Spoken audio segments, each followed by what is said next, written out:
It's a podcast crossover as Charles sits down with Dpalm from the MTR Network. We talk about how both love and hate can unite fandoms, whether James Gunn can save the DC movie universe, the inspirational power and influence of half-hour toy commercials, and of course, Transformers. Welcome to another edition of Let's Talk Transformers, a special transmissions podcast. I'm here with Dpalm from the MTR Network, another awesome podcast network. They're primarily Marvel, Star Wars, larger geek culture, but Dpalm has a special place in his heart for Transformers. So we've done podcasts in the past, so I was happy to have him back on. Dpalm, welcome. Thank you for inviting me. Any opportunity to indulge in my love for Transformers, I will take. I will jump at attention. I always love talking to you. So very excited to be here. Great. Yeah. Thanks for coming on. So maybe just as a little bit of introduction, why don't you tell everyone about your podcast, MTR Network, Unanimous Decision, all that stuff, so we can jump right in. Right on. So the MTR Network is a network of podcasts. It was started, had to be 2009 now. The Insanity Check podcast was the flagship, and I was a fan, a listener, and I moved to a new city, and I wanted to do something on my own. So I kind of bugged the hell out of Chris till he let me guest on a couple of things. And then launched a couple of TV review podcasts. And then as where I was doing my old sports show wound down, I moved the whole sports opera apparatus, if you will, to MTR Network. And so now we're at episode, I think, 250 of UD Pod. Awesome. And between two palms sprinkled in there a couple of times, So yeah, it's really nice. I get to talk to my best friend, my wife, and I. We sit down and talk about things that I've kind of brainwashed her with. I've tricked her into liking Star Wars. I'm still working on Transformers. She supports the physical buying habit and that she's never gotten mad. But I can't and honestly, there are like inside jokes around the house now where it's like, you talk TV, I talk some TV. Like there's some little things I've been able to sprinkle in and kind of brainwash her with. But the first one that really took hold was definitely Star Wars for her. Awesome. That's awesome. Yeah. I mean, so you guys are the MTR Network in general. You guys are my go-to for just comic book discussion in general, MCU in particular. I always listen to you guys for, what's going on with the latest MCU. Shake my head at what's going on at Warner Brothers in DC when you guys are talking about it, it's always fun to listen to you guys. And then of course the Insanity Check, it's a little bit depressing, but it's reality. Unfortunately, it's the reality we're living in. So I still enjoy listening to you guys. But we stopped doing it weekly after 2016. We thought we maybe had caused some of it. We didn't. It wasn't our fault, but we definitely felt like if we weren't recording every week, maybe the world wouldn't feel the need to rise to the level of talk about worthy news every week.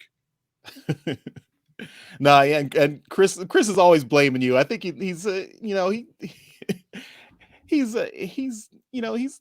bit hard on you. But in his defense, there was a run where like every time we'd announce that I was on the show, it would be the worst week ever. And I'm like, what's going on here? Maybe we should just spring it on people, not tell anyone. And that still didn't work. It was just he and I that knew. The week would still get weird, and people would be like, "Is Dpalm on the show this week?" It's like, yeah, I am, but it shouldn't be this easy to figure out. Yeah, but I mean, I think it's unfortunately, we're kind of caught up in the sweep of history. I don't know if there's anything we can do to stop it, but the old saying, "May you live in interesting times." It's never felt like more of a threat. Yeah, exactly. Well, and I know, so we've talked in the past about IDW Transformers. I think that's for me, that's always been the high watermark for Transformer storytelling, particularly the John Barber, James Roberts era of IDW comics.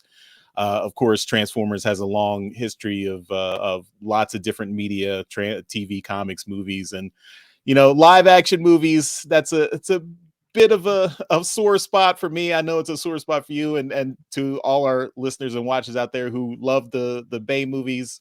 I'm not gonna, we're not gonna get into a hour-long discussion about our problems with it, but just know that that's the biases we're coming from. I think the thing I've had to learn regarding that conversation is not everything's not for everybody, because you see people in the fandom who that was their window in, and far be it for me to Yeah. say, well, here's how it ruined my childhood. I just kind of stow those feelings away and say, Yeah. you know what, it's not its existence doesn't actively hurt me. So I've chosen not to engage with a lot of this stuff. I'm in a very zen fandom place where it's like there's a show on CW right now called Gotham Knights. I find it an actual affrontment to everything that I love about Batman. However, I have friends who are extras in that show because it's filmed in Atlanta. So I have friends who have like a stronger tie to the show. So, and I was very vocal early on about how I thought it was a bad idea. And a couple of them reached out and said, hey, this is a project that really matters to me. Whether you think so or not, people listen to your voice. Maybe don't bash at me, not going to watch. I said, you know what? That's fine. And so my stance has been for years, if I don't like it, I don't talk about it. I didn't talk about the second run of IDW Transformers. I don't talk about the Bay movies because it's just not. There's an audience out there somewhere who grabbed it and loved it, and I'm happy for them. I'll never be that guy, so I just had to find my place with that. No, that's totally fair. I think that's definitely a good stance to have. So maybe let's go back to the beginning because I want to hear about maybe how you got into just fandom in general. I mean, you talked about like comics in general, Marvel and DC, Star Wars, Transformers, of course. And of course, you're also a big sports guy too, which I think sports is just another another nerdy passion. It's just, people seem to think it's somehow different from every other, every other nerd obsession that people love. But I want to hear a little bit about like, what's your origin story? How did you get into all this stuff? I hope this will be a question, so I wanted to pull up the exact issue. The first comic book I remember reading, Classic X-Men #6, Merry Christmas X-Men, The Sentinels Have Returned. I was probably 7 or 8 at a friend's house, being bad, going through his big brother's room, and we found this big stack of comics. And I think it was like right around the time of Jim Lee's X-Men 1, the best-selling comic of all time, right around the time of the animated series coming to Fox, I believe Fox mornings on Saturdays. And for me, it was like, wait, these things I watch on television, they exist outside of that? And for me, it was kind of like, oh, wow, look at all these stories. And I'd always been a voracious reader from the second I could. And so the idea that you would marry these writerly nerds with this artistic medium really kind of resonated heavily with me. You mentioned sports. For me, that's just another storytelling medium. When we grew up, there was things like Sports Illustrated for kids. Like there were articles and long form pieces where, yes, the results matter, but more importantly were the stories behind the athletes. It's not, yes, is a football Saturday great? Sure. But before that Saturday, they run soft focused pieces on these athletes to tell you who they are as people, to tell you their journeys. And that can be more engaging even than the 60 minutes on the field. And so for me, it's all storytelling. It is the human, the generational desire for storytelling. We are able to learn and pass down stories. You look at Greek mythology, they're all allegorical tales that are basically morality plays. And so for me, fiction, particularly Transformers, became a way for me to look at the different problems in society or engage with them and allow us to give that a bit of distance. Because it's one thing to say, oh, at one point, we traveled off-world and decided that we identified more as she's than he's, as robots. And that's an idea that they put in the IDW comics. And it was taken and accepted and rolled with. And I'm sure there was some people who had a problem, but we don't give those people air to speak. But you translate that to real life and you watch how fraught and how manipulated the existence of certain people are to engender hate or fear. And you have to ask yourself, wait, I came to this early. Like I came to this from a different lens. This has already been a deal for me. The idea of I'm going to be a father soon. The idea of my son is going to be my genetic replacement on this earth is one thing, but I watched Wally West take the baton from Barry Allen in 1987. So it's hard. It's easier for me. For me, it's been stories are a way for us to engage with the larger world without having to go through the growing pains of some of that larger world. If I can say, hey, I can look at these experiences. I jokingly say this. I've never met a person as good as Peter Parker, ever, because he's an idealized person. And so if I can bring a little power and responsibility to my life then someone watching me who I don't even know is paying attention just sees the way I carry myself and just sees that. And maybe that's inspirational. And maybe that's me overthinking these things, but that's kind of what Transformers and stories and my addiction to those stories has wrought. All right. Well, and I know you're a few years younger than me, so I think you might be about 10 years younger than me, because I was 10 years old in 1986, so I saw the 86 movie in theaters.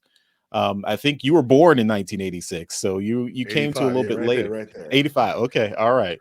So I'm curious, how did Transformers hook you, since you came a little bit later? You were right smack dab in the Beast Wars era. Did Beast Wars hook you, or were you None of still, that. was it So still I G1? didn't grow up in a Okay. household where we had a bunch of cable or things of that nature. So Okay. I remember when we moved, at one point they had aired the Transformers movie on network television, and I had filmed it. I had recorded it on a VCR. Kids, a VCR was a box you put on television, and you put a smaller box inside that box, and you could record things on television. It's crazy stuff.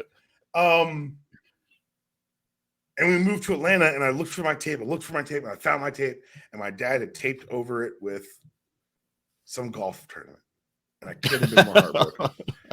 And from then on, when my mother would take me to we'd go to Turtles or Blockbuster or a local video store for the weekends. Like, what's a movie you want to watch? I'd always grab the Transformers animated series. It was on VHS, and it was always the same episodes. It was, I forget the name of the episode, but it's where Prowl and Blue Streak have to get chased back from the Decepticons, which made Blue Streak my favorite Transformer, which is a really weird reason to have that be your original favorite Transformer. But that was it, man. That was me. I was a Blue Streak guy. And I could quote those episodes today. Just I watched them over and over again. So by the time Beast Wars came out, I was I was the original, not my Transformers. Truck, not monkey.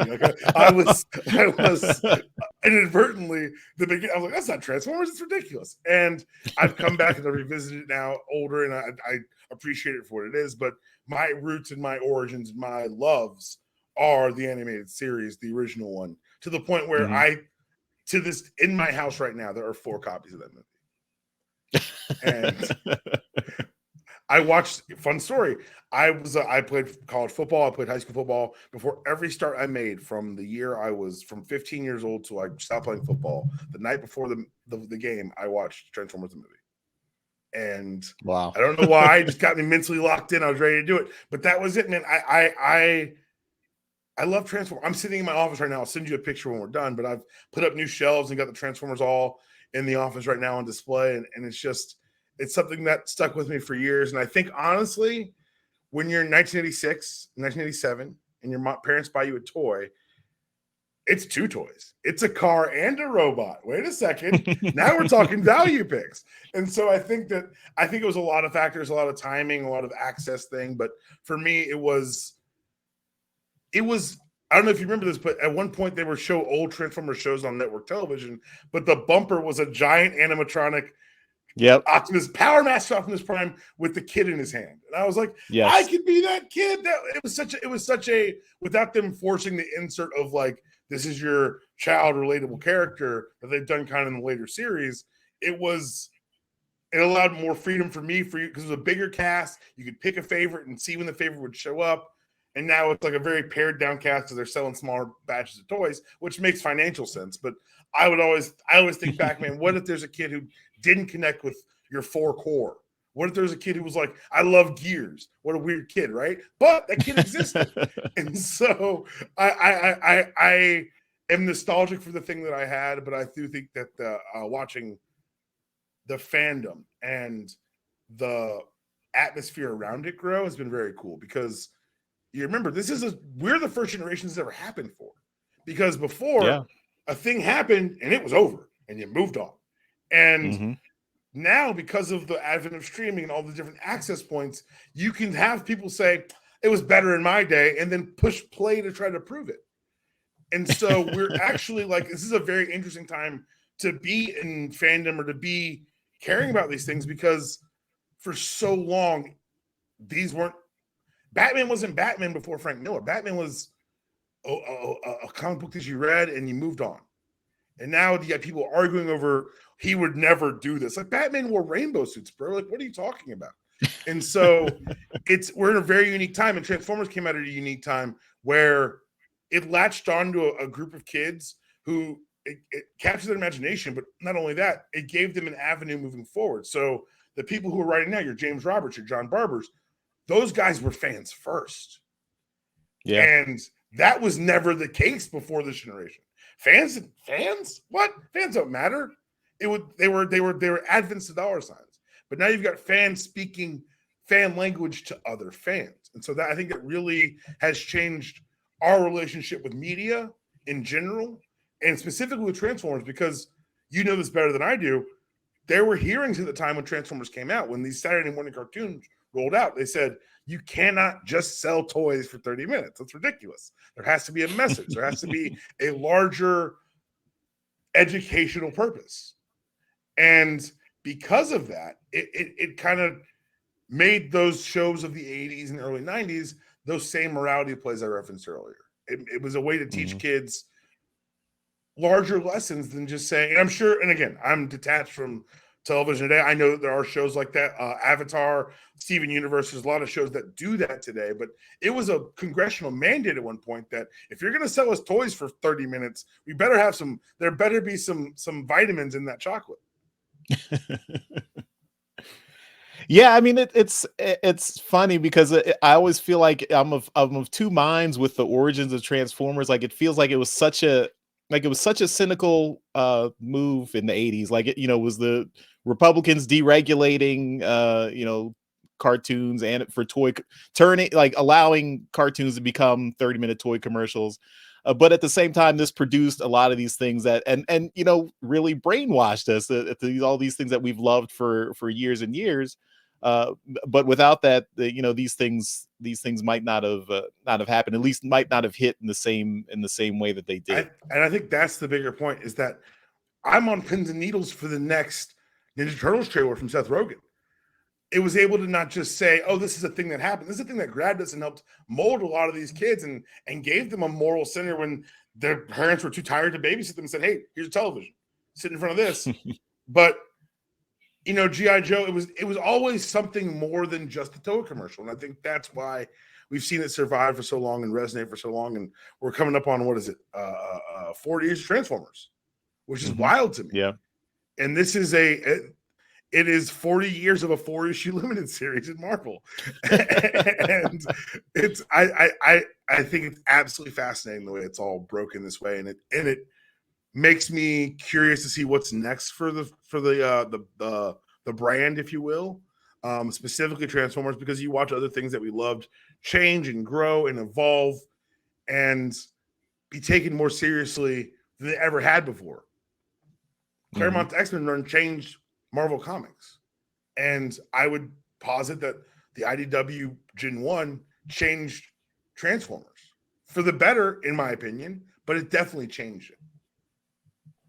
Yeah, I mean, you mentioned like some of the and I give a lot of credit to Hasbro for kind of getting out of the way in a lot of the themes that have been put particularly in the IDW comics, like a lot of the LGBT content that was particularly in James Roberts and John Barber's run.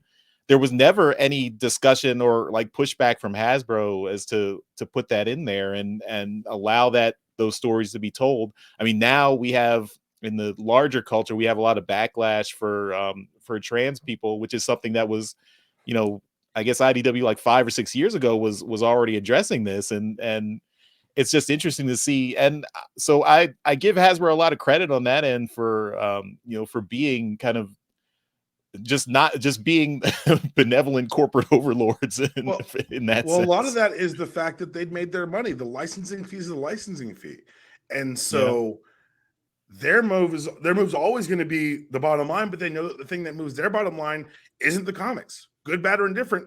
The toy sales are largely independent of the comics on the shelves, and so once they've done that calculus, it allows your creative people who came up through the world of fan fiction to say, hey, here's some things that I want to tell. Here's some larger societal things that I think I can address through this medium, whether it's explicit in their thoughts or not, but they're bringing the things that they love, the things that they care about, things that this franchise has taught them to value into their writing.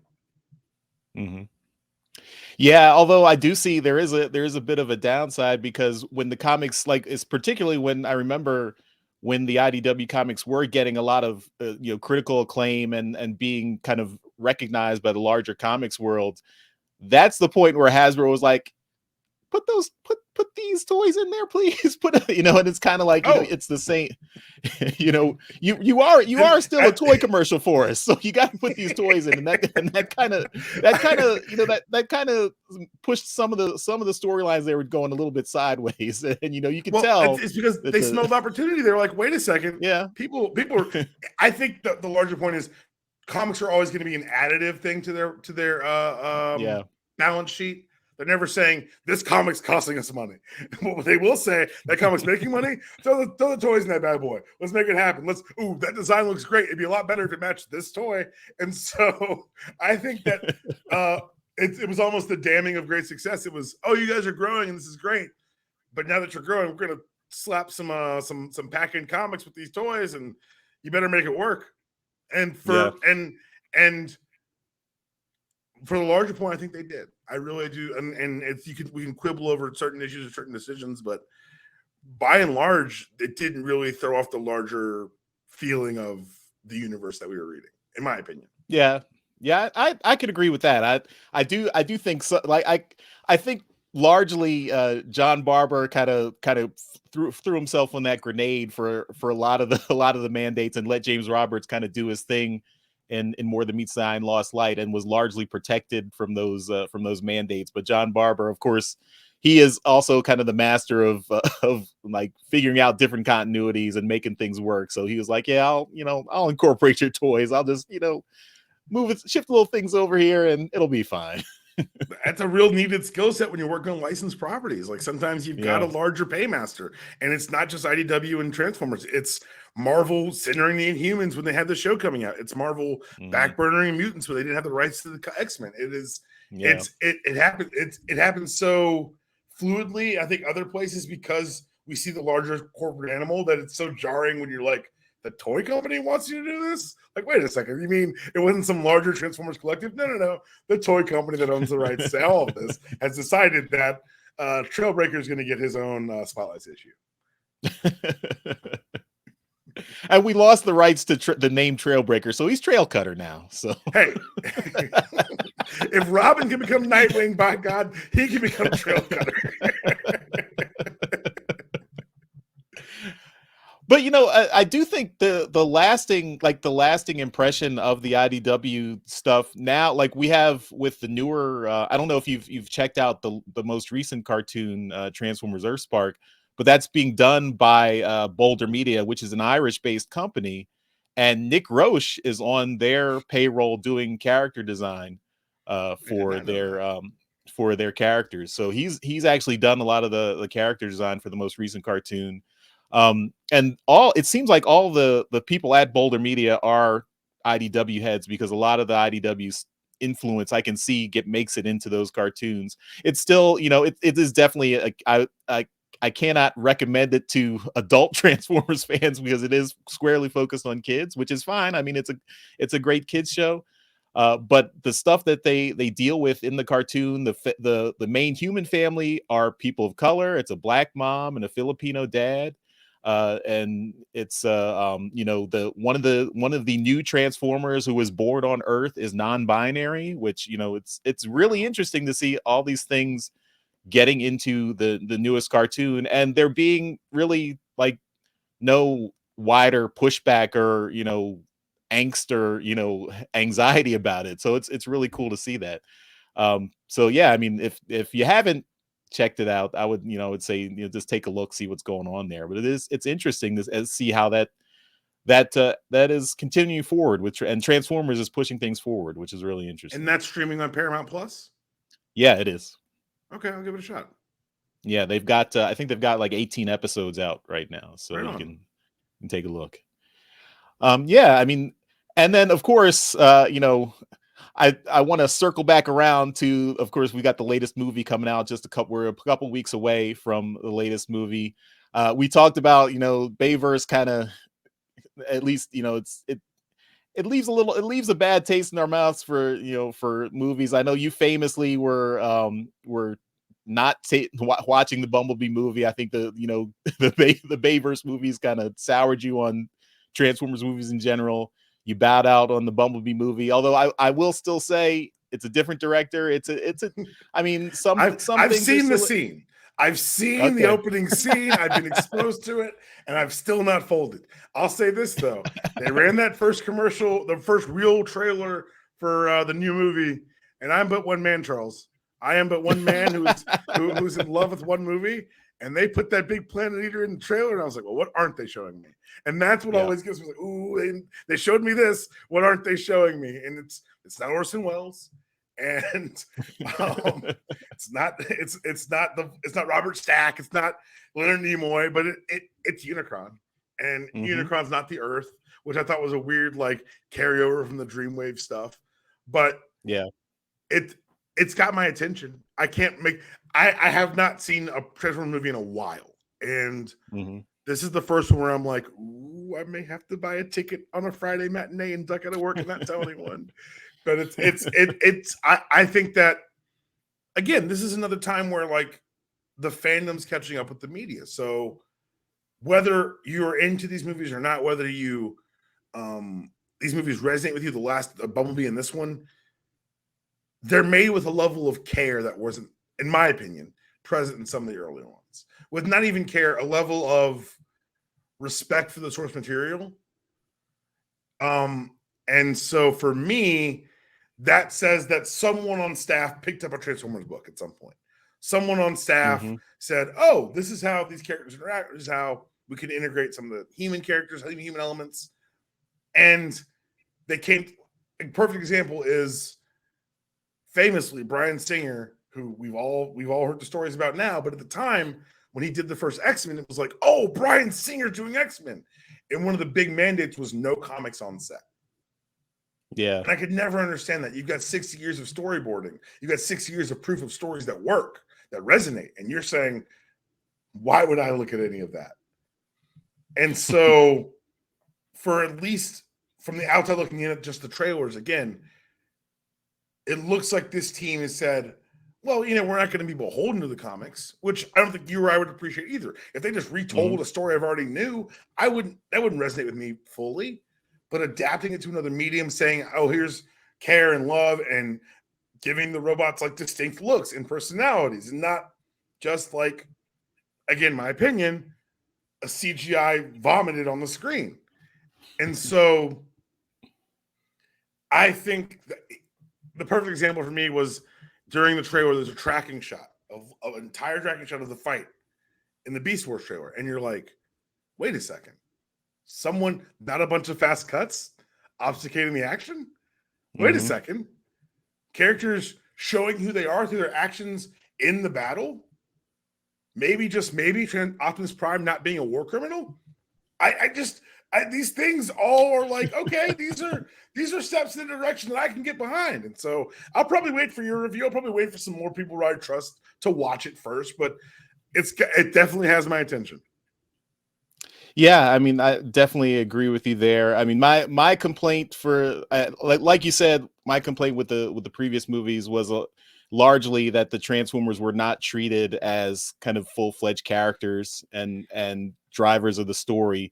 They were pretty much treated as kind of props and effects, and that's it. And the humans were really in focus. And with these trailers, at least, it does seem like the Transformers are in focus. They are driving the story. The humans are there. The humans are definitely there, and they're they're interacting, but the focus is on the Transformers. It's like, and I see the hurt post in our voices.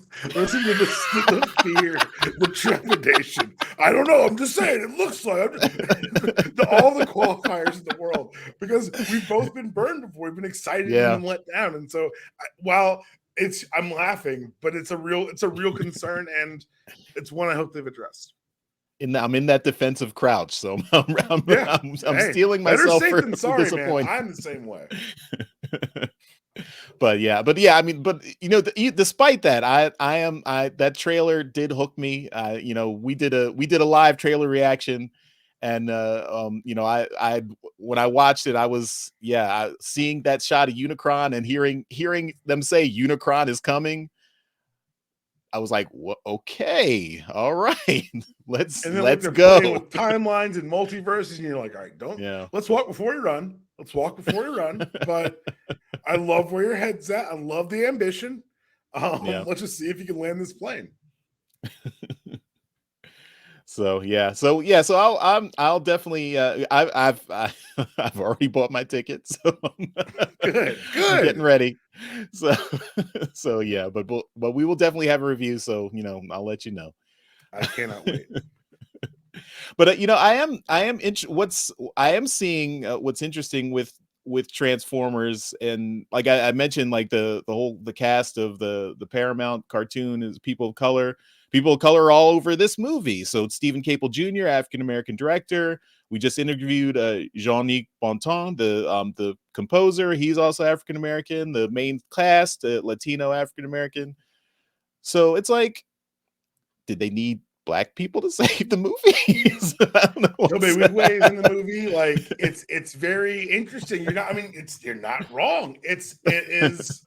But I also think that's part of, like, if you look at historical educational trends, Black kids, by and large in the education system, they latch onto the stories of the Greeks and Roman mythology. Because like I said, they're morality stories at the core. Mm-hmm. They're teaching through the experience of others. And I think because of a baseline level of empathy required to exist as a person of color, particularly in this country, that you're more open to other experiences. You're more open to saying, oh, I see parts of myself in this thing without needing to see all of yourself in this thing. And so depending on how far they take this, even going back to the origin of Megatron, where particularly the IDW one, where it is fighting for an underclass. And then that fight got a little bit out of hand and turned into a 9 million year civil war. And so it's relatable in a way that I think speaks to a non-majority experience. And I think that's a lot of science fiction. While historically you've seen the majority experience writing these stories, as we talked about, the idea of fandom moving into the creator seat. This is where we're seeing it. Because you look at the cast of X-Men, you're like, that's a bunch of white people in a mansion. And you're not wrong. But they're talking about and living and communicating a minority story. And so it's easier for, in my opinion, this is all just one guy living his life as a nerd, but I think that when you get deeper into these fandoms, it's the minority voices that want to find the nuance in the story and say, not just say, ooh, car to truck, cool. Like, yes, that is cool. It is cool that robot turns into a truck. That's objectively cool. No one denies this. But it's cooler that at the core of that truck robot is freedom is the right of all sentient beings. Mm-hmm. Yeah, I mean, I remember, I distinctly remember back at the IDW comics, you had John Barber specifically put a scene when the Transformers were coming back to Earth. You had them living among the humans, and you have Jazz like de-escalating a situation with cops and Black kids, and putting that on the page. And this is before 2020, before kind of Black Lives Matter became as big as it did. And long after they cast Scatman Crothers as Jazz.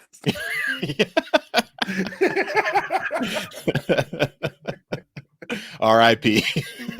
Man. No, yeah, it's very interesting. I'll just say that. So I'm cautiously optimistic looking towards the movie. It's a great place to be.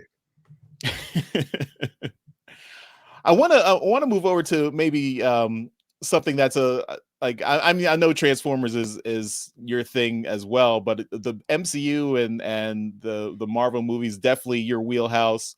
I tune into you guys on the MTR Network for your movie reviews and spoiler filled discussions. I want to talk to you a little bit about that, because I feel like at least I'm still enjoying the MCU. I'm enjoying all the stuff that's coming out. But social media and the entire internet is telling me that the MCU has lost a step and is crashing and burning. And I keep wondering why do people keep want to wanting to take down the MCU or don't like where it's going. I mean, I definitely see that, you know, we're kind of at a point where we don't know exactly where the roadmap is. I also know things are probably gonna change significantly with the whole thing with Jonathan Majors going on. That's gonna be a problem for going forward. But in general, I've been pretty happy with the Marvel stuff and really enjoying the Disney Plus shows. So I'm wondering, like, what do you think the issue is? Like, everyone is like, the MCU is failing. Right. So it was a conscious decision for myself to say I don't talk about things I don't like. Because I looked around at one point when we were doing MTR and I saw the YouTube videos near us or podcasts near us were always like, here's why this thing is bad and you're wrong. And I'm like, wait a second. And it made me think a lot about the nature of humanity. And I'm in sales. That's my life. My life is sales. My father was a salesman. And one of the first things I learned in sales was there's two ways to sell things: fear or greed. Either make it so they're scared not to have it, or make it seem they can't live without it. And the second thing I realized about human nature was it's way easier to unite people and get clicks off of hate than it is off love. Because, Charles, let's say you and I grew up together, and you and I loved Power Rangers. In 20 years, that love may fade, change, or vanish. But Charles, if you and I grew up together and we hated olives, my dude, I see you in 20 years, we're going to dap up over some hating olives. And so it's easier to sustain. It takes less energy. You see it in our politics. It's easier to say, here's what you should be against than say what you should be for. And so the short answer is laziness and greed. The longer answer is they're emulating what works. They looked around the world and said, oh, the angry people get the clicks. What's the young lady's name who has me blocked? Grace Randolph or Rudolph, whatever her name is. She'd tell you from sun up to sundown how Star Wars is falling apart. Meanwhile, someone who takes in all that stuff loves it. So when people tell me the MCU is failing, I'll directly challenge them. I'll say, what do you mean? Well, the Ant-Man, the third Ant-Man, I stop them there. I said, that's the most financially successful Ant-Man movie. Point two, you're arguing with me about an Ant-Man movie. We're doing great. We're doing super. Because it's not like, I think what happened was people thought everything was going to be in-game, and it's the same problem with capitalism. And what's wrong with a lot of the things in our society is that people see this thing that grows and they project that growth will never stop. Mm-hmm. But it has to. It has to. Like, just numbers and math and human trends. I'm storytelling. I'm a professional wrestling fan. And I have a wife. And I love Transformers. I am literally a unicorn. But in a wrestling match, you can't have 20 minutes of high spots. There's nowhere to breathe. No one's excited for the next high spot if there's no down spot. There's a great Shawn Michaels story. He's wrestling. I think it was Chris Jericho. And it was one of Jericho's first big matches. And they had a huge spot. And the crowd's going nuts. And Jericho looked at Michaels and said, stay down. I said, what? Stay down. And the crowd died. And he said, what about now? Stay down. And the crowd brought themselves back up. And the addiction isn't necessarily to the storytelling. The addiction is necessarily to the next biggest thing. It is to the feeling of investment. And I can't get invested in you if everything is moving at a breakneck speed. Hey, Mission Impossible is very, very successful film franchise. They've done, I think it's nine of them now. I can't name one memorable villain, one memorable line, one thing that I walked to that theater beyond the stunts. And so it comes to really, what do you want out of your media? Do you want breakneck, Fast and Furious, family core, bunch of stunts? Cool, we've got that for you. But Marvel, particularly, talks about the shows. Or do you want something that takes 8 episodes to tell you, hey, the way we treat our veterans in this country is really shameless. The way we treat impoverished people in this world is really shameless. The way we could choose to do better.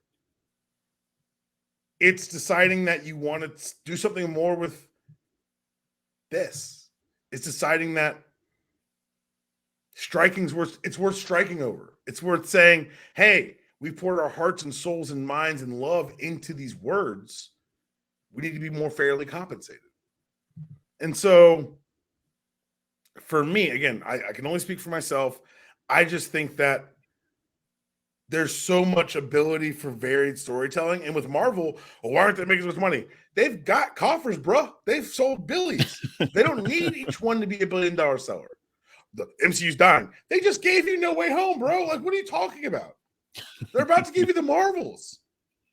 I didn't love Love and Thunder. Cool, you have no soul. That's great. Love and Thunder is a movie about a god where the first 15 minutes is the god saying you don't matter and they will never love you. The most recent season of Andor is about the dangers of capitalism and how it destroys the human spirit and enslaves us all. And whether you want to say, oh, that's not I wanted laser swords and wizards. Cool. We've got that too. But there's got to be more if you want to have generational fans. If you want to have fans where you hand it down to someone else. My son's nursery is full of Transformer stuff, Marvel stuff, Star Wars stuff. One of the reasons for that is they haven't sold children Superman in about 20 years. I'm serious. Like, I would love some S-Shield stuff in there, man. I would love some Bat stuff in there. There's nothing really that's age appropriate for a nursery at this point. There's no entry point. And so Stan Lee says this thing that I try to bring to every podcast I do and everything I do. Every comic is someone's first comic. Yeah.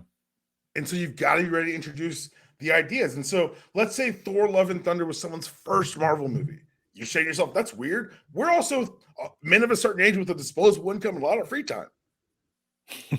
Somebody turned 11 or 12 or 13 and got to go see Love and Thunder in theaters for their birthday.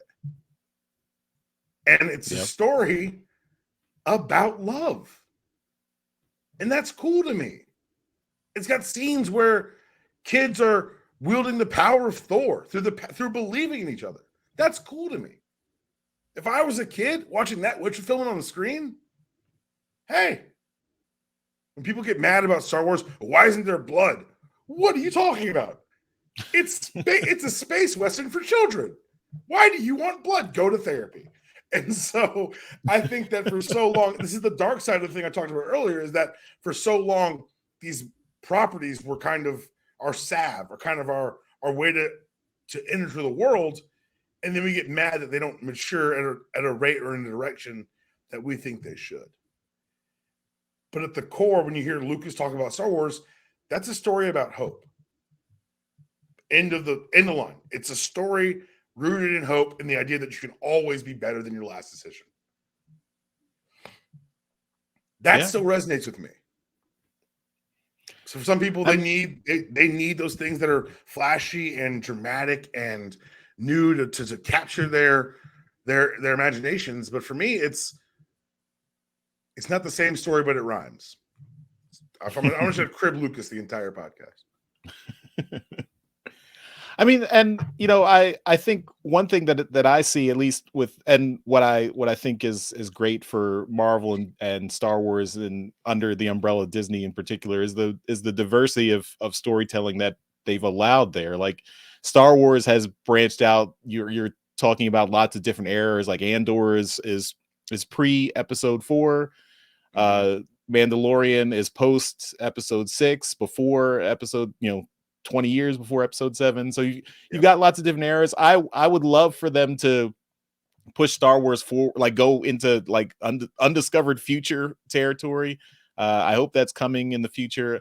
I mean, of course, I want to make sure that everyone is, we have to be cognizant. Like, I think it's great that they're telling these stories, like Andor in particular. It's a great, like, it's like hitting you over the head. It's an anti-fascism story. I mean, it's something I genuinely did not expect it to be so like a blatant, here's but I mean, I should have expected that, because episode 4 is stormtroopers. Literally, where do stormtroopers come from? That's literally so what's funny is, of course, from a 30,000 foot view, every project they put out reflects the time it's put out in.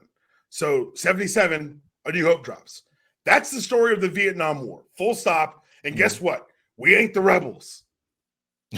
America, and just take the mask off of Star Wars for everyone. That's an anti-war allegory. It's an anti-imperial allegory. Then the prequels come, and it's happening during 2000, 2001, where certain forces are getting us in certain wars across certain parts of the world. Meanwhile, the story they're telling is a power-hungry monarch orchestrating two sides of a war. Yep. This is how democracy ends, with thunderous applause. You talk with Homeland Security, the development of a brand new, like, you know what I'm saying? Like they're always going to be direct parallels in the time they're written. And so for me, I think that Andor was the first time that as adults, because like Star Wars came out 8 years before I was born. And so that fandom, because it's so rooted in that very simple truism of hope and making better decisions, you're able to pass that down to your children and their children, because the story that comes for them, the first story, there's a generation whose first story was the prequel stories. And you might say, oh, what a poor bunch of kids. Hey, man, they also grew up in the shadow of Bush's war in Iraq. And so there's a lot of resonance there for those kids. If you watch Clone Wars, you're going to come out vaguely anti-war. If you watch Rebels, those Rebel kids, I'm not sure where they are. I'm scared of the kids raised on Rebels. I'm horrified of them. They're going to burn it all down and make us all feel guilty for not burning it sooner. But it's always at least attempted to speak to the larger zeitgeist. And so when Andor happened and I saw the thunderous applause for that, I was like, are you sure you know what they're saying? And then you realize that it's a giant corporation in Disney that's comfortable enough in their money. We're like, yeah, we'll tell them that we're doing bad. That's fine. I don't care. Whatever. Capitalism's evil. Sure. They're still going to watch it. But also, two, knowing that the story is worth being told. And part of it is having that established brand where, you know, this is generational. We're bulletproof. We can do anything. We can take Ahsoka from a Clone Wars. When Ahsoka came out in Clone Wars, I didn't want to know that she was a largely hated character by the fandom. It was who is this? Why is this here? She's never mentioned in the movies. It's almost like they had a plan to address it, kids. How about you relax? And now she's got her own show on Disney Plus forthcoming that everyone's very excited for. And so Star Wars, Transformers, X-Men, wrestling, it's interesting to watch the art forms evolve as the people who were formed by that art take the reins of it. Where Dave Filoni is a few years my senior, which means he grew up on Star Wars. And now his job is to give us more Star Wars. Which, how cool is that? And now there's a kid somewhere watching Star Wars whose job one day it will be to give us more Star Wars, unless they AI it out. Which I meant it as a joke when I said it, I got sad. I mean, and that's you mentioned it. That's the thing that it's difficult because I mean, we're getting these great messages in our media, but it's all owned by these giant corporations that, you know, are definitely they definitely are you know, if the money keeps rolling in, they would definitely put that boot on your neck and not think twice about it.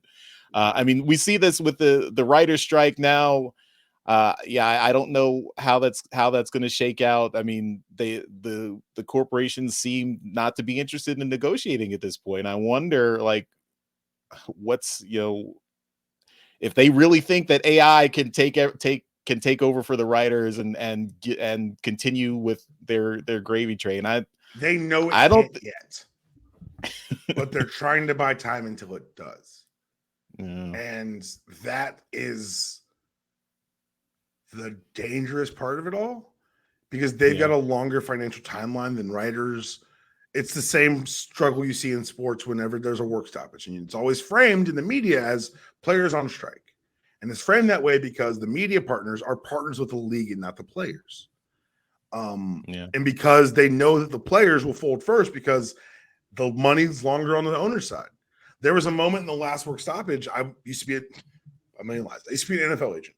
There's a moment in the last work stoppage where the advertisers said, if the games aren't played, we'll still pay you the money. Mm. And it was that moment I was like, oh, it's over, guys. I don't care what. There will never be a decent-sized union that can ever budge the NFL again. It's over. And I have my own problems with the union leadership at that time. Shout out to Morris Smith. I've made that very public on lots of other forums. Not going to waste the time here. But it was an example on how they will use the media against them. What's interesting now with the writers is that the writers aren't beholden to, I've only got 3 years to spend my money. My body's not going to last this number of years. And there's not a draft class of cheaper versions of myself coming every spring. So they have a bit more leverage, and they've seen what happened. Last time there was a writer's strike, NBC canceled all scripted programming, had to order the Celebrity Apprentice when they were about to cancel the actual Apprentice. They ordered Celebrity Apprentice, gave it to Donald Trump, returned to prominence, and he became president. So the threat the writers should say is, it could be, I could give you another Donald Trump. And honestly, I think the execs would love it, but they get more fans on their side. Yeah. So, okay. I'm not the most fun to talk about these things with. Yeah, let's. I was looking for hope, Dpalm. I apologize. Hope is a lie, right? Hope is a lie. You read the books, you know. But I want to swing back around to what's going on with Hasbro. I don't know if you've been keeping up with the new toys that Hasbro's putting out, because it seems like they're reaching back about 10 years or so and saying, hey, all those IDW comics, people, there as a group of people who grew up with those IDW comics, maybe you want some new toys. I mean, now those people have jobs. Yeah. And now those people have disposable income. And now I'm staring at Tarn on my shelf right now. Right. They looked and said, hey, man, this book sold really well with a certain sect of people. I bet you we could go ahead and get some money out of those people. And guess what? They couldn't have been more right. I just sat here and whined about the evils of capitalism as I stare at shelves of plastic. Like I too am a victim. I'm not just telling you things I'm telling you things I experience on a daily basis. I just pre-ordered Braun.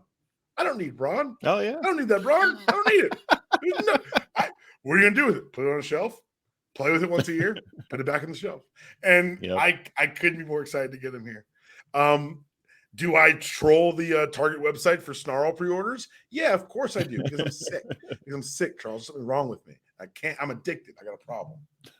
And they know it. And the thing is, there's a special kind of magic to say, here's this thing that's only existed in 2D that you've become emotionally attached to, because to be a monthly buyer of comic books, particularly non-Big 2, is to engage in torture. Because there will be months where your comic is listed and it does not come. And there'll be spans. Yeah. I read Invincible as it came out. Me and Robert Kirkman should be in a fight, but if I saw him, I'd hug him. Because I loved it. I loved the weight was cool for me. Like when I saw Tarn was up on pre-order, I was there, man. It is a special engagement of the imagination to say, this thing you've read about, this thing you spent so many hours with, so many intimate hours with. It's not like a movie theater where it's you and 60 other people watching an experience. It's not even a television show where you can share it with family members or friends and you can have like a watch party. It is you and a tablet or a comic book in a quiet moment, reading and experiencing these characters. And when you can translate that intimacy to say, oh, well, here's the plastic version of them for $35. You're like, only $35. Like it's you felt there's a piece of you that leaps the chance to give them your money, and they've cracked that code very well in a way that some Star Wars toys sell fine, but they've got to sell like 8 different versions of them: the Lego, the Hasbro Black, the X, Y, and Z. Same with X-Men; it can be a little tougher sell, but with Transformers, there is that mystery of this thing I saw in 1986. It's real. It's real yes, now. Origins Bumblebee. It's got one of those too. It's got the ability. It's not just real. You don't just watch it change shape. You can manipulate it and change its shape. You can have it be something else. It is truly more than meets the eye. It's some damn good branding, man. I can't, like, the more I talk about it, they really hit the nail on the head in 83, man. This is pretty good.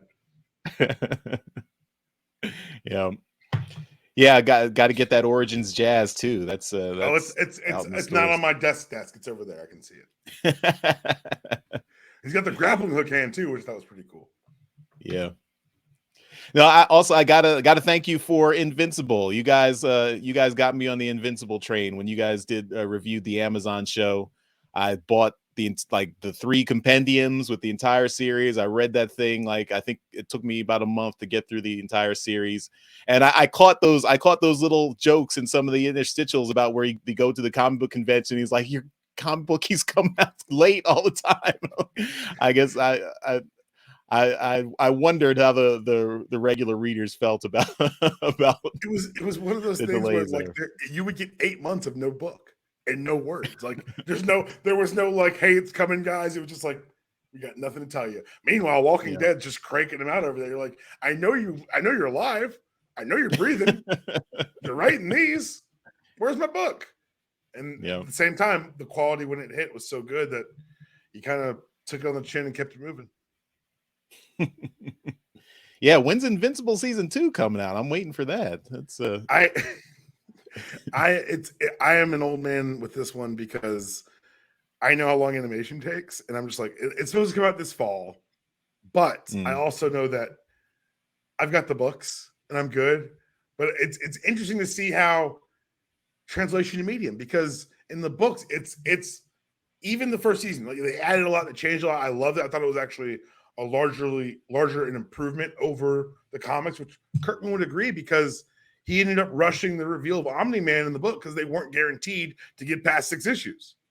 It's the logistical challenges of working with independent publishing versus Amazon's now producing your cartoon. And I know you and I, having read it, we're both very excited for what comes next, but push them to shove, we've got those compendiums. We've got, like, hey man, if I need an Invincible fix, I can watch Mark Grayson become a better person over the course of these 125 issues. And for me, that's the coolest part of the 4-color medium of the comic book, because, like I said, it's more intimate. You're some more time with the character. You get the thought balloons where you can see what a character is actually thinking. It puts you in the boots, if you will, of the superhero or the mech or the bot or whatever you want to say.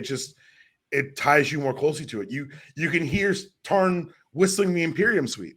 Like, as you hold him in your hand, you're like, man, he was basically, if Megatron was Space Hitler, this was Space Gobels. Like, this was a horrible figure.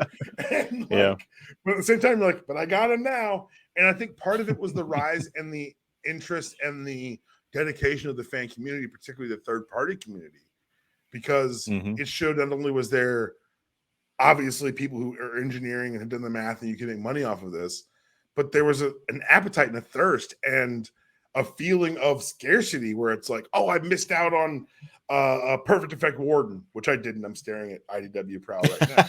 I just picked the first third party I could see. But for them to say, oh, well, we could totally make this a system and mass produce this. And so right now, like with the studio series Dinobots, which you can say, yeah, they're giving us Dinobots. They've never given us these Dinobots before. And so we're really I've got a blur from the 86 movie, and I got the IDW version. Like, it's so interesting on how they've been able to convince us to part with our money, because it goes back to what I said earlier. When there was the big ensemble cast of these 25 bots who got locked on Earth, someone's favorite Transformer was Gears. And that someone's got a Transformer coming. Someone's favorite Transformer was Beachcomber, and he's got a new toy out with rubber wheels and a bird. Like, we haven't had rubber wheels since the 90s. Yeah. We got rubber wheels again. Like, I'm going to get that. I have no affection for that Transformer. I'm going to get that toy because of the rubber wheels. And that's how sick I am. It's funny to me, going back to the 86 movie, that at the time Hasbro didn't realize that all their Transformers were some kids' favorites, because they were so cavalier with killing off so many of our favorites in the '86 movie. I mean, love that we think they were cavalier. 2 reasons to sell, my friend: fear, greed. If I can kill your favorite at any time, guess what you're about to do? You're about to invest more and more into that favorite. You're not. No one walked out of the trend. People will say they did. I never watch Transformers again. You're a liar. You're a liar, sir. Because if they'll kill Prime, they'll kill anyone. And objectively, it was a clear the decks. We got new toys coming in. I get it. We get it. We're grown-ups. We're adults. But I watched Prime die before every football game I ever played.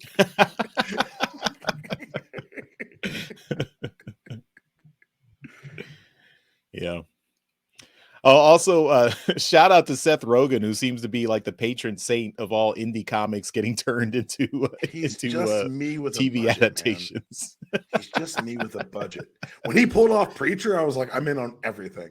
I'm in on everything. He put Jesus on television, and I was just like, wait a second. They're agreeing to let you do Preacher? Like when they announced The Boys, I told everyone, this is a bad idea, don't watch it. The Boys comic shouldn't have been made.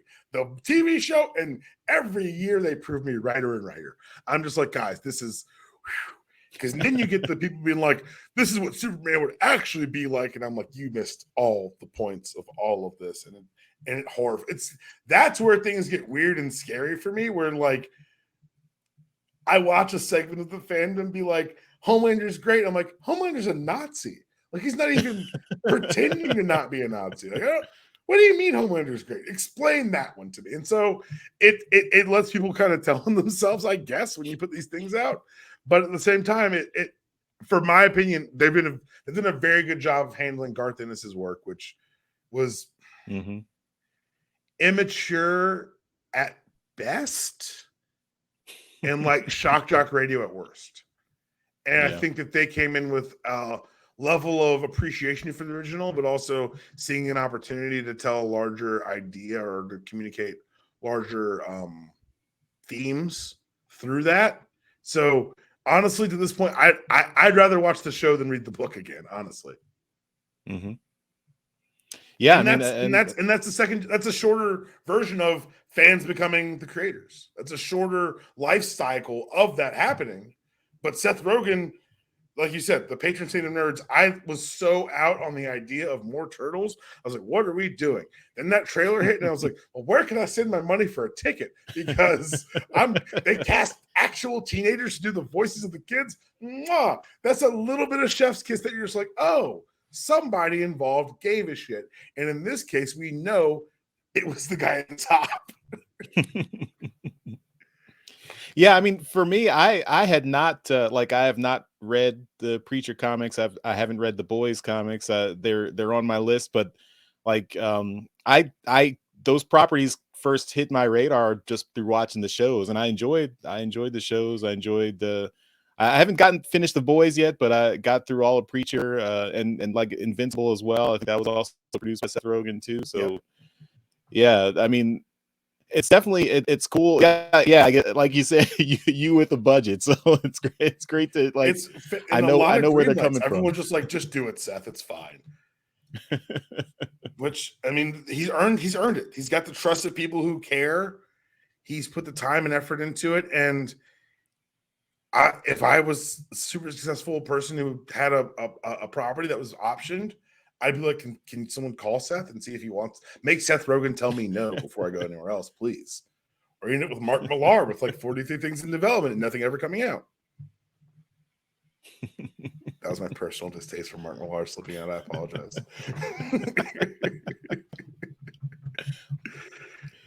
No, I mean, so I think we've gone through a lot of topics. I kind of want to get into this, but I don't want to end on a bad note. But I just want to ask you, what's going on with WB? I mean, what what? It's a new day. Yes, it is. James Gunn's in charge. My faith is restored. Look, I haven't seen Guardians 3 yet. Please don't spoil it for me. But if there's one person whose name isn't Seth Rogen, who I would trust with the property, it's James Gunn. The idea that he's writing Superman makes my heart sing. I'm convinced that Kevin Feige was drunk at the Oscars one year And someone was like, I bet you couldn't make a movie about a talking raccoon in a tree. And he turned it into Guardians. And so, like, you got to remember, before the movie, there had been like 2 successful Guardians comic book runs ever.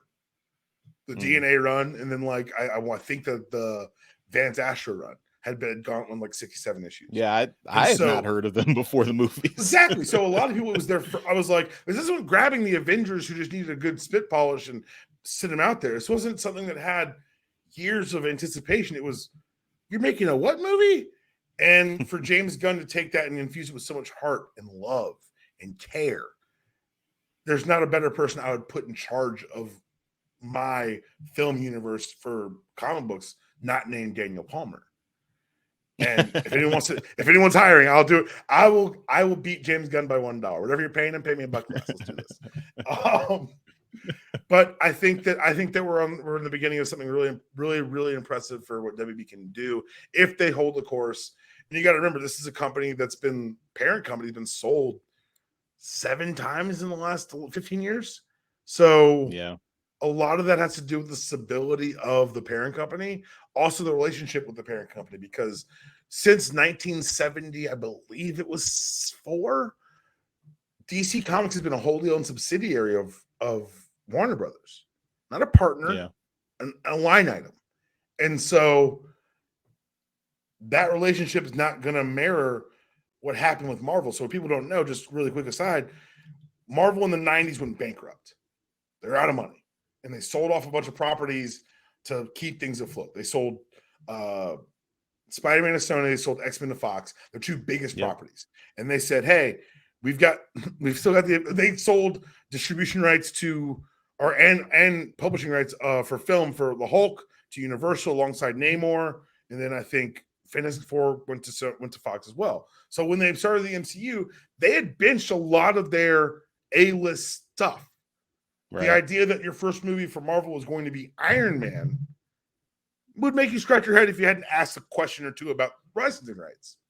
And so in late 2000s, Marvel bet it all on Iron Man. If that hadn't worked, they would have lost publishing rights to Cap, Iron Man.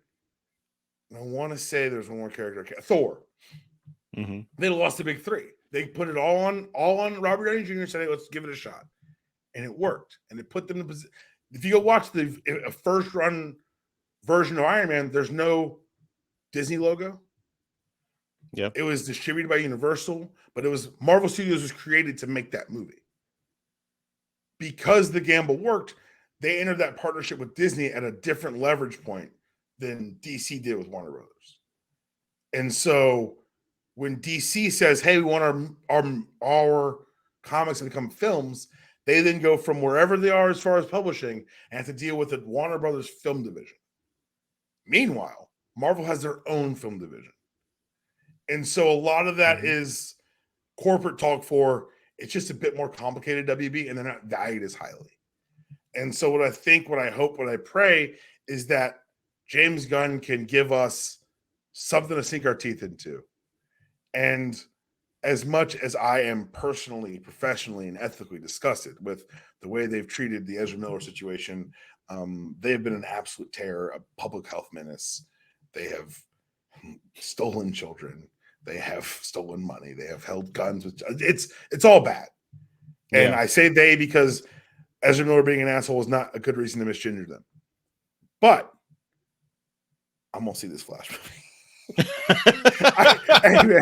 Hey, in the same Unicron vein, I am but one man, my friend, and everything I've seen about this movie seems like they've made a fantastic Supergirl and Batman movie co-starring the Flash, and I'm interested. I'm invested. It seems like it's going to be the kickoff for what James Gunn's really going to do there, and that for me is exciting. If I had my druthers, if DC, if you're listening, and you've got James Gunn and you want to undercut him by $1 or maybe even $10, we can negotiate. My first movie would be a Teen Titans movie. Because we all know the icons. Let's see the kids of the icons. Let's grab that next generation of fans. Make it PG-13. Have it be a Justice League logo and then have lightning go past it and just have Teen Titans spray painted over it and say coming fall 2024. That's it. Yeah. There's our teaser. You do classic Teen Titans. You do Wally, Dick, Donna, Roy, and Garth. Maybe throw in Karen Beecher as Bumblebee for a little balance in the team. And you go tell the story. And go have them solve a not world-ending problem. The first Iron Man is not a world-ending problem. But meanwhile, the second that Endgame has this large, encompassing problem, they're like, the rest of these movies are too small. If they're all big, then none of them are big, my friends. It's all about contrast. It's how we understand the world. If everything's special, then nothing is. Yeah. Well, yeah, I mean, I hope they give James Gunn the, they don't put their fingers in his pie. I mean, I think that's been the problem with WB is that they say, yeah, we're going to put these creatives in charge. They're going to do great things. And then Charles, they announced the big cameo for Flash already. Oh, I didn't see this. I'm not going to tell you if you don't want to know, but I'll tell you if you have. I mean, it's a cameo that I couldn't believe they pulled off, but I've been way more excited to see it in the theaters. All right, I'm looking now. You have my attention. But the thing is, like, it's just I need them to be more confident in their source material, and I think that's the one thing that James Gunn's going to bring is he's going to be able to stand on his own too and defend the decisions he's making, and say it's not just about. I don't want to speak ill of directors who are long directing there. It's not about shocking the audience. It's not about giving them a change of a character they know. You can only give the change if you've established the normal. It wouldn't have resonated in Captain America 2, Hydra taking over, if we hadn't seen S.H.I.E.L.D. running things. If the first thing you did in the universe is Hydra's running S.H.I.E.L.D., you're like, who cares? I've no investment in S.H.I.E.L.D. If the first thing I got is Superman's going to break someone's neck, I've never seen him act heroic. Why would I care about this? It doesn't show me that he's been pushed to an edge. It just shows me that's who he is. And so the circumstances have to dictate the actions, and you've got to be respectful of the characters. And I think that James Gunn's armed with the care, knowledge, and experience, and the cachet. He's got the power to be like, I'm James Gunn. I made people care about a tree. I got Vin Diesel $12 million over 3 movies to say I am Groot in various languages with various inflections. Don't question me. I got Bradley Cooper to do voice work for a character and never do a press run. He did a press run for 3, but watch for 1 and 2. He's not on one red carpet. He's not on one press tour. He is strictly voice acting, and he puts himself into it. I'm not discounting his efforts. I'm just saying they're able to sell those movies with the 2 biggest stars in those movies being voices. Yeah. And now you're going to give him Superman?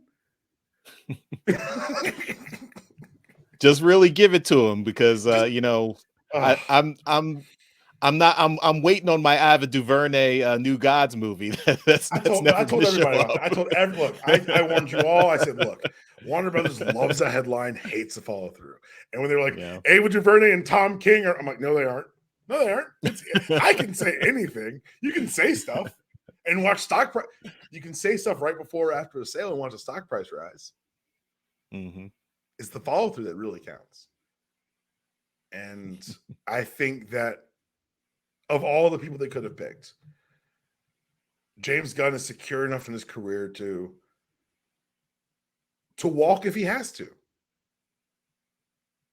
say he's enough of an artist and he's made enough money where it's not like, oh, I'm trying to prove myself here. I'm trying to show you that I can make a good movie because I've only made bad ones. I'm not going to name any names, but the next movie he makes that's good will be his first one. Sucker Punch, 300, Watchmen, visually arresting, soulless monsters. He sucked the soul out of Watchmen, Charles. It's the most soulful book ever written. And he was like, what if I removed all the emotion? And in some ways, it's actually kind of impressive. It's a little bit like if that was the goal, he pulled it off in spades, but I don't think that was the goal. I didn't name any names. Everyone saw I didn't say his name once. I gave a blanket resume of anyone could have directed those movies. Well, my co-host Jeremy, he's the big DC fan on our show, so I'm hopeful for him. I hope I mean, he's like you. He loves Superman. He loves like the the message of hope that Superman has, and he's so disappointed with is he all watching the recent Superman and incarnations. Lois on CW? I don't know. I'll have to ask him. I don't know Please, that. he was. I'm not watching it myself. It is. I'm behind 2 seasons just because life. But that first season is like to the point where my wife, she'd watched kind of the DC movies and didn't really resonate. Then she watched the animated ones, the newer ones, and she's like, "Oh, I kind of get it." And I was like, "If that's Superman, you get it." I don't know how I feel about that. But then she sat down and watched Lois and Clark, or Superman and Lois with me, and she turned to me during the pilot, and she's like, "Oh, I get it." And that's awesome. For me, that was it. I was like, okay, this was the truest interpretation of Superman that I'd seen outside of like Bruce Timm's Justice League Unlimited. Mm-hmm. Yeah. So tell your coach to give that a shot. If it's a scratch the itch, and I too am crossing my fingers that man, oh man, they're gonna let James Gunn run, and the things he's saying are great, and I think I trust them because they're coming from him. Because you're right. If it was another DC or Warner Brothers executive, I'd be like, please get off my television. How'd you get it? I didn't click on this. Real quick, video games. I don't know. I know you've been big into the PS, the PlayStation Spider-Man games. I don't know if you caught the PlayStation event with the Spider-Man 2. I still, that's on my list. I played like a few hours of the first Spider-Man, but I have Spider-Man and Miles Morales on my list. I got to get back to him. I'm hoping I can play him soon. But did you catch the Spider-Man 2 trailer? What do you got any thoughts on it? My alerts went off when the trailer dropped. And, I feel very exposed now. I watched the 10-minute trailer once, and I was like, "Susan, come here for a second." She's like, "What?" I go, "It's not crazy if I'm showing you the trailer. So then watching the trailer back to back's not crazy if I'm showing someone else." I mean, it's been an hour. I don't want to keep you that much longer, but yes, I'm very, very, very, very excited. Again, like I people joke and they think I'm kidding, but Spider-Man was my first real hero. Like it's no matter how life keeps going bad or beating you down, you do everything you can and you beat yourself up when you don't do the things you wish you could. And it's just I couldn't be more excited for the game. I'm excited for you to play both games. I'm particularly excited for you to play Miles Morales, because it is a reskin of the original game. It's kind of an additional, like, smaller game, but you can feel the polish, even in the control scheme, from the first game to Miles. And I thought the writing in the Miles game was tighter, but this one, it looks like a monster to me, man. And it's going to get here right after my son does. So me and him are going to have a good couch time, hanging out, watching Dad save New York. Yeah, I mean, I'm looking forward. Like I see, of course, you've got the symbiote suit, you've got all the implications that carries with it. So I'm curious as to where they're going to go, because you're playing both as Spider-Man, as Peter Parker and Miles Morales. They're both Spider-Man, so it's going to be interesting cool. because when you play the game, you're going to see the origins in this universe of the suit. Yeah, and they're not going. Presumably, from what I've seen, they may be going alien. They've put some hints in there. I think they gave themselves a little wiggle room to go either alien or more of the ultimate route. But I'm a story junkie. Like the last game I played was Jedi Survivor, which the story just it grabbed me from the beginning, and I fell in love with it. And I loved it, and so for this, again, I love video games, but I'm not one of those. I want to be a grinder and I want to be told a really good story. I think that even more than comic books, this is the most intimate form of storytelling, because you're not just spending hours with this character, you're controlling their actions.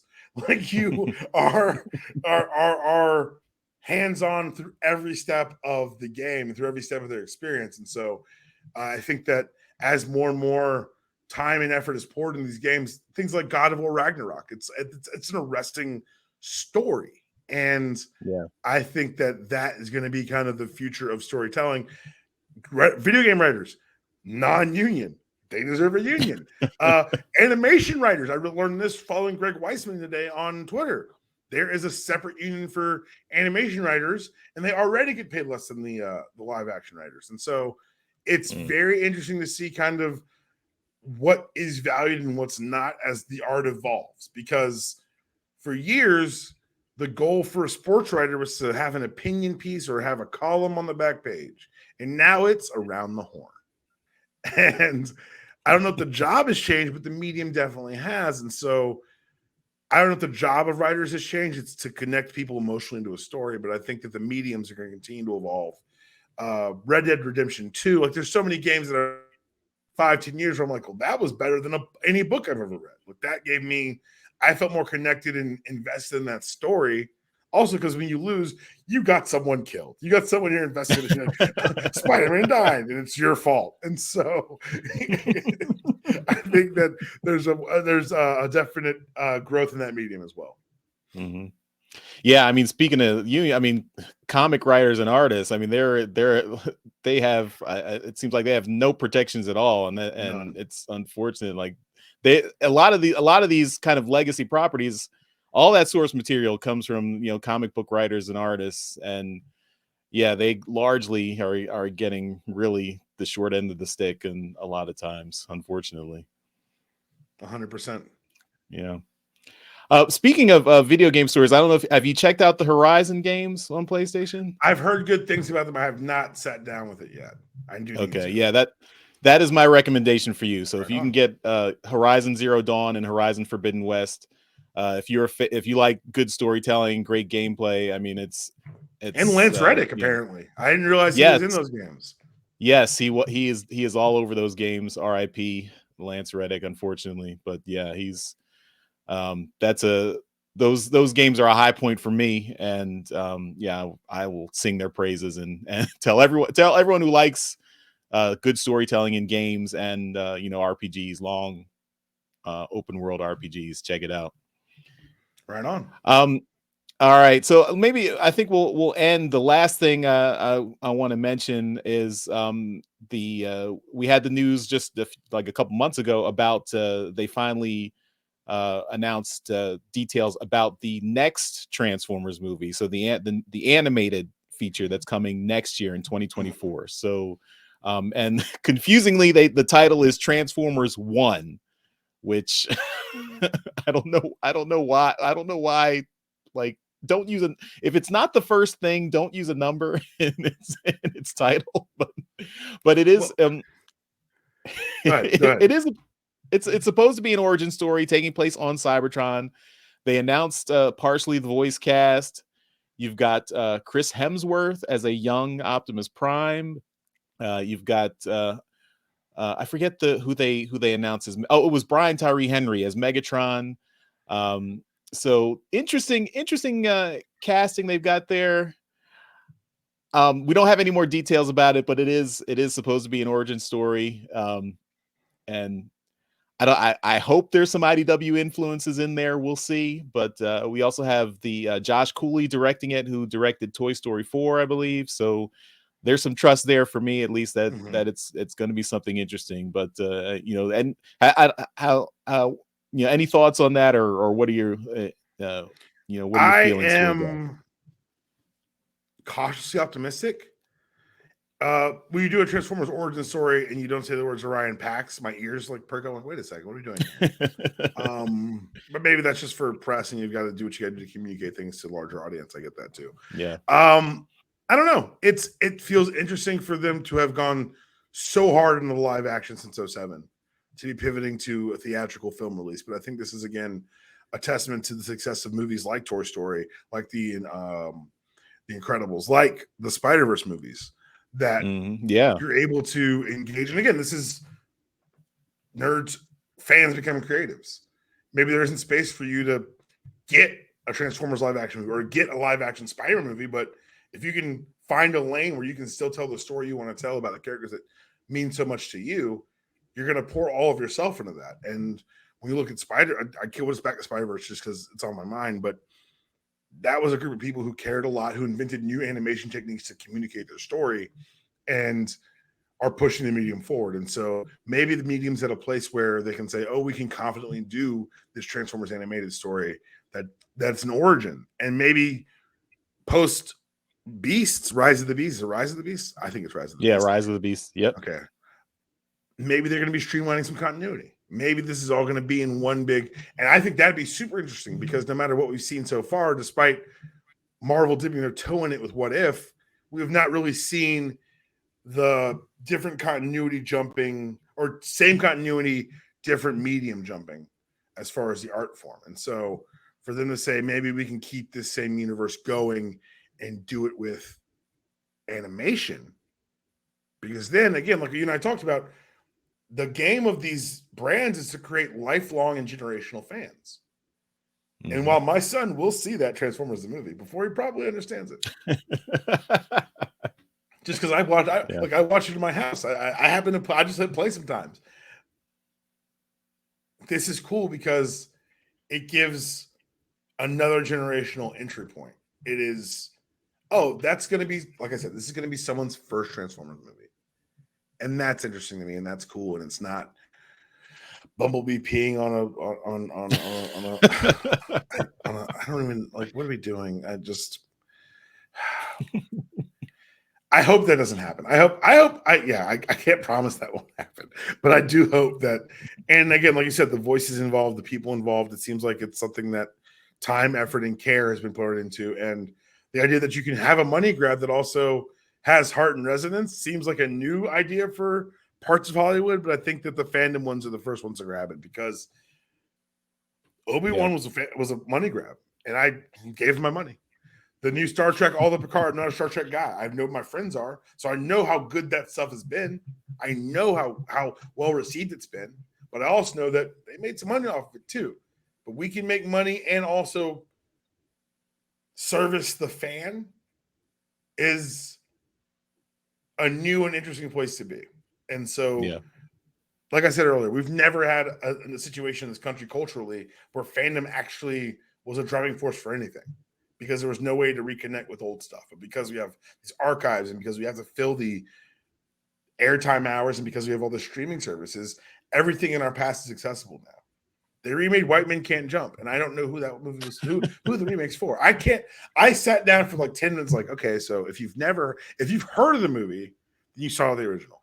If you've never heard of it, why would this be appealing? And I had nothing. I had nothing. And so I'll never see it. And maybe it's bad, maybe it's good, but I'll never know because I'm not the audience for it. Yeah, I mean, that's the world.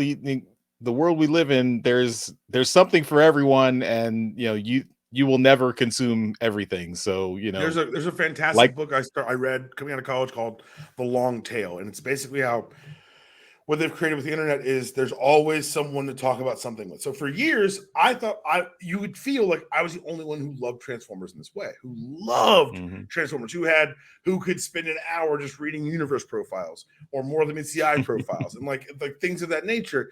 And when you create this warehouse of unlimited space, you discover, there's other people. If you are a huge, I'm gonna go back to it, not picking on Gears. I apologize. If you're a Gears fan, your love is just as valid, but I'm picking on Gears today. There's probably a group of Gears fans out there right now, like being like, this jerk Dpalm was on transmission talking trash about Gears. And that's okay too. There's space for that. There's no limitations as far as how much we can keep and how much space we can offer things. And so the long tail essentially says that you no longer have space limitations, so it bottoms out. So maybe there's only 3 or 4 people who love this thing, but that 3 or 4 people who are passionate about it are going to be able to find their community. And that's what's cool about the internet for me. That's what's cool about fandom. That's what's interesting about what we're going to be doing with this culture war and what we're doing with this. How do we measure the availability of everything all the time? Availability, of everything all the time. And it's going to be the companies that I've seen do it well so far. Basically, it's been Disney, where it's like, we'll just give them everything. They'll tell us what they want more of, and we'll figure it out from there. Or it's the other Disney slants of, we've got a story to tell. And we'll be damned if we let the whims of the fans who told us they didn't love everything and then all of a sudden they love it dictate how we handle our business. And I think that that's the confidence with which Disney's able to operate right now, be it Lucasfilm, be it Marvel, that I hope the footing is found over at Warner Brothers. Because If they can move confidently in their projects and not leaking and inviting bloggers to set to court them, which happened. That's a verifiable fact. If we can move in confidence and move in the fact that you know that what you've got is good and valuable and worth it, and you treat it as such, then that's going to be a benefit to everyone. Because yes, you're not going to be everyone's cup of tea every time. Everyone's not going to go nuts over Quantum Mania. But guess what? For me, watching the third movie be the biggest movie, watching the investment of the actors, watching the investment of the story, watching the evolution of the story, watching the creeping dread over the seemingly lighthearted story, that's interesting to me. Is it $2 billion of box office interesting? Probably not. But is it worth it to tell the stories you need to tell? I think so. I think that's a good place to end it. So Dpalm, thank you so much for joining me and talking Transformers and lots of other stuff with me. Why don't you tell everyone where they can find you online and where they can find all your content? Charles, man, again, thank you for having me. I listen to you guys a lot, and I'm honored to be on the podcast and really excited to be hanging out with you, talking about things I care about. You can find me all across the internet at Dpalm66. I believe in consistent branding. Twitter, Instagram, Facebook at Dpalm66. If you are in the business of finding a mortgage, I can also help you out with that. I'm in mortgage sales across all 50 states. DanielPalmerMortgages.com, UDPod, and is over at MTR Network, along with the other podcasts I contribute to, including the Super Tuesday recap, where we're going to have the Flash finale going up later this week. Excuse me.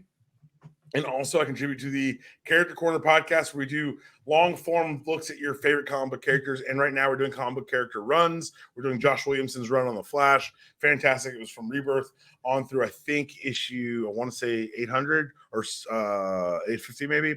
But yeah, we're about halfway through that right now. And just find me, follow me. I'm constantly pimping out my own stuff because no one else will do it if I don't. Thanks again for having me, Charles. Thanks for coming on. We will also put links up in our show notes so everyone can, if you can't remember Dpalm 66, we'll have a link for you. Don't worry about it. But yeah, thanks again for coming on, and thanks for spending time with me here. And yeah, we'll definitely have to do it again. Have to have you on the main show as well. Whenever you're available, we'll make that happen. And thanks again. Everyone watching, if you're not familiar with Transmissions, if you just tuned in for Dpalm, please consider checking out Transmissions. We're at transmissionspodcast.com. We do 2 shows every week. We do a toy focus show and a comics and media focus show all about Transformers. We also have a Transformers live play RPG podcast called Empire of Rust, where some of my friends have a ongoing role-playing session featuring they are all Transformers characters in a variant of the IDW universe. So if you're interested in that, check that out. And we do, of course, interviews with lots of people. We just recently did an interview with the composer from Rise of the Beasts, Jean-Nic Bontemps. So check that out. We do all our podcasts on video now. So they're all over on video on YouTube, and audio, of course, wherever you can find podcasts, Apple Podcasts, Google, Spotify, Amazon, wherever. If you know how to download a podcast, you can find us. Just type in Transmissions Podcast. It's pretty easy. But thanks everyone for watching and listening, and we'll see you next time. Bye-bye. Thank you for listening to this episode of Transmissions. If you'd like to join the conversation, travel to our Discord channel at transmissionspodcast.com/Discord. Want some cool transmission swag? Feast your eyes on our transmissions gear at transmissionspodcast.com/shop. If you'd like to support our podcast, go to transmissionspodcast.com/support or tell your friends about our show. We'll see you next time.